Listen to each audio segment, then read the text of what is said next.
Hai, saya Marta Suherman. Hari ini kembali ke sesi Q&A dan saya sudah memilih satu buah email yang sudah masuk ke dalam inbox saya dan ini adalah pembahasan mengenai triangle exposure.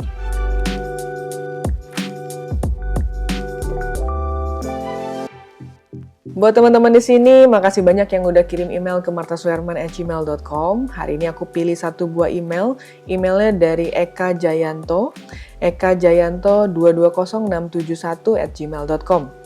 Selamat sore Kak, perkenalkan nama saya Eka Jayanto, saya tinggal di Jakarta Selatan. Yang mau saya tanyakan, settingan segitiga exposure pada saat pemotretan di saat minim cahaya tanpa menggunakan lampu blitz eksternal. Dan lensa saya bukaan terbesarnya adalah f4. Terima kasih. Nah, sebelum masuk ke pembahasan kali ini, saya ingin mengucapkan makasih banyak buat teman-teman yang selalu kirim email ke martasuherman@gmail.com dan juga buat teman-teman di sini yang mungkin baru aja ketemu channel ini, jangan lupa di-subscribe sekarang karena setiap minggunya saya membahas tentang fotografi dan beragam industri kreatif. Dan juga buat teman-teman yang menanyakan apakah bisa memanggil saya untuk kebutuhan kampus, perusahaan ataupun komunitas, bisa langsung kontak ke nomor di bawah ini dan nanti akan dibantu oleh administrasi saya.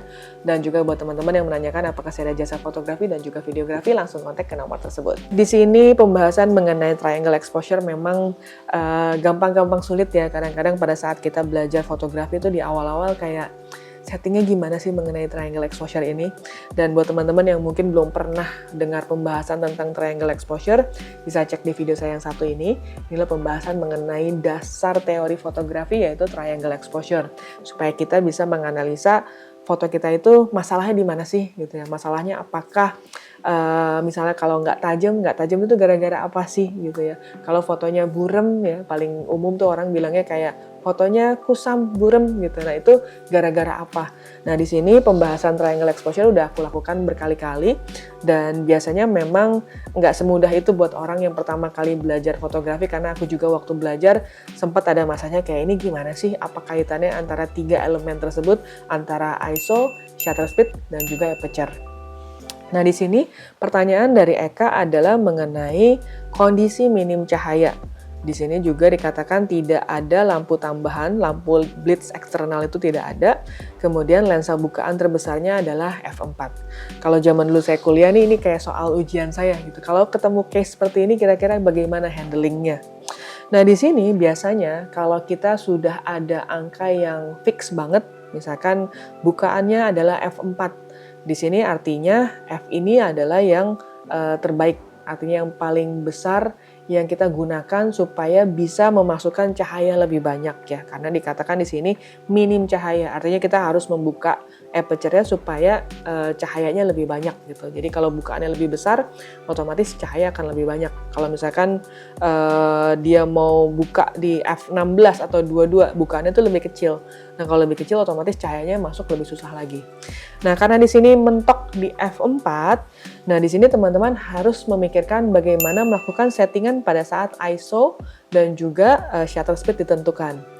Di sini kalau kita melakukan settingan ISO yang lebih tinggi gitu ya, biasanya kalau kita set lebih dari 400 misalnya, kita set di 800, di 1600, biasanya adalah yang dikorbankan adalah noise-nya.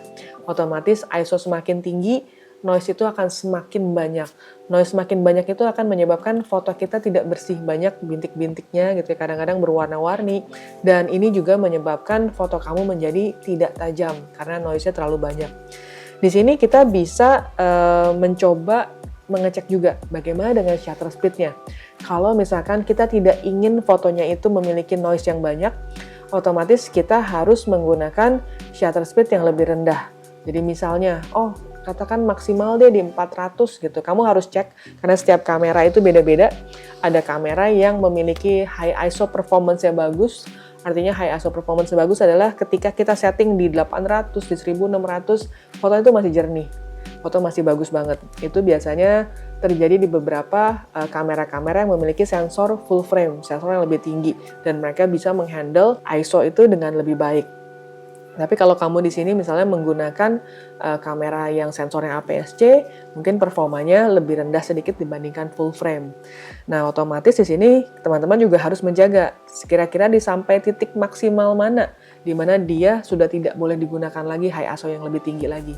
Katakan ya, misalkan maksimumnya di ISO 400. otomatis yang harus mengikuti terakhir adalah si shutter speed-nya itu.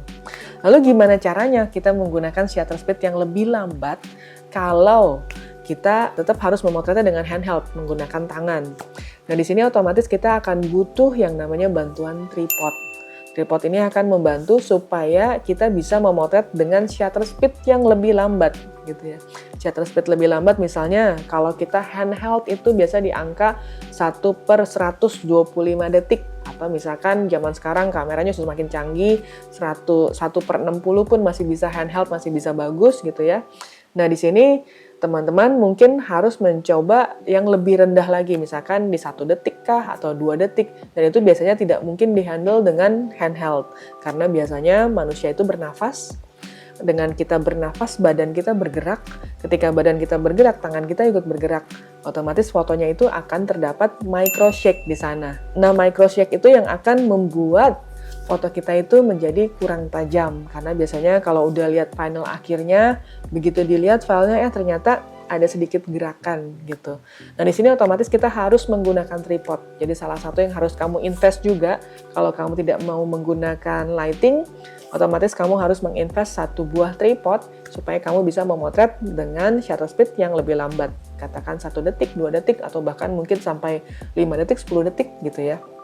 Itu akan membantu kamu ketika kamu memaksimalkan hasil foto gitu ya.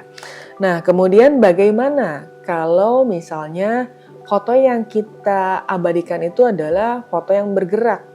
Kalau misalkan tadi aku katakan bisa pakai shutter speed 4 detik atau 5 detik. Ya kalau misalnya nggak ada orang yang bergerak, itu cuma motretin produk atau motretin interior gitu ya, otomatis kan bisa diabadikan dengan sempurna. Lalu bagaimana kalau misalnya orangnya itu bergerak gitu? Ada talent atau ada seseorang yang memang di sana diabadikan yang tidak mungkin disuruh tahan nafas selama 5-10 detik gitu. Nah, di sini memang penggunaan lampu tambahan atau cahaya tambahan itu menjadi satu hal yang penting gitu ya. Jadi biasanya kita nggak bisa menghindari bahwa bantuan cahaya kayak tadi dikatakan flash atau misalkan kita butuh continuous light gitu ya. Di sini otomatis kita membutuhkan bantuan cahaya-cahaya tambahan tersebut supaya kita mendapatkan shutter speed yang lebih tinggi. Kalau memang tidak ada sama sekali, ya memang harus ISO-nya akhirnya dikorbankan lagi. Jadi kalau misalkan, nggak bisa tetap pengen tinggi, shutter speed-nya harus tinggi, ya kamu harus korbanin ISO, tapi ya hasil fotonya pasti akan ada noise-nya gitu ya. Jadi itu udah pilihan yang terakhir. Biasa ISO itu menjadi pilihan terakhir pada saat kita udah nggak ada pilihan lain gitu. Karena noise itu udah pasti akan muncul pada saat kita menggunakan ISO yang terlalu tinggi. Nah, kira-kira pembahasan dari aku seperti itu. Dan buat teman-teman yang mungkin ada pendapat yang lain mungkin mengenai triangle exposure ini, bisa tuliskan di kolom komentar di bawah ini. Dan juga buat teman-teman yang mungkin masih ingin bertanya juga, silahkan email ke matasuherman@gmail.com. So, thank you for watching. Jangan lupa like, comment, subscribe, dan juga share. Bye!